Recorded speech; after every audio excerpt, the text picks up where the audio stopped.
Анда кийинки сөз депутат Акаев Жанарбек Кубанычевич да. Рахмат. Дастан Далабаевич, бұл мөөнөтсүз болот абы же 2030 деп атасыздарбы?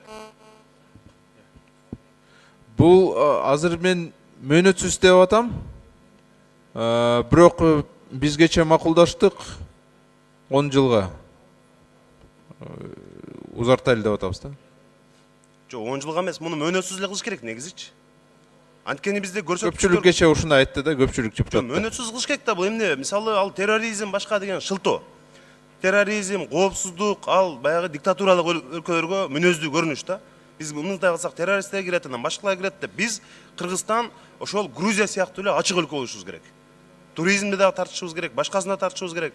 Мына 2012 жылы визасыз режим кирди 44 өлкөгө. Бабановдун өкмөтү киргизди, туурабы? Ошол пайда болду да. Мына мен сиздерге айтайын, Германия 2012 жылы 6874 турист келген экен. 2018 жылы 9 айдын ичинде эле 19130 келип атат. Ошол эле Сауд Арабияны кече айтып өттүм, 2012 129 турист келген экен. Азыр 9 айдын ичинде 10.000 адам келип атат. Айырманы карабайсыздарбы?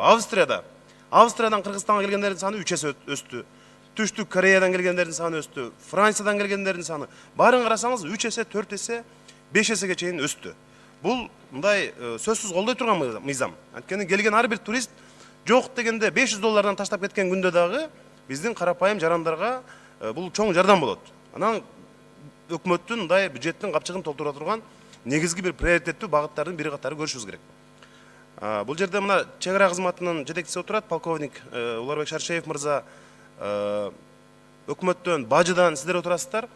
Ошол жерде аэропортто койгондо чек арада болобу англисче суудай сүйлөгөн, англисче шакылдаган адистерди койсоңор мүмкүн болушунча. Анан кичине сылыгыраак сүйлөгөнчү. Баягы туристти көргөндө эле бир $5-10 көргөндөй болбош керек да. Алардын курсагы дагы ток болуш керек. Айлыктарын дагы көтөрүп бергиле. Эселеп көтөрүп, англисче билгендерин. Ошол жерге коюп, туристтерге бир нормалдуу мамиле кылыш керек. Европага, батышка барганда алар күлүп жакына тосуп атпайбы? Ошол аэропорттон башталат. Ачык асман саясатын ишке ашырууда ошол сиздердин бир комплекстүү иш керек да. Урматтуу депутаттар, бул мыйзам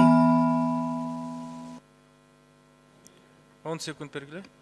Бул мыйзамды мына ачык асман саясатына эле катар туташ келди. Дастан Далабаевич, сизге рахмат. Муну сөзсүз биз колдошубуз керек, башкаларды дагы колдоп бергенге чакырам. Колдоо үчүн чоң рахмат сизге да.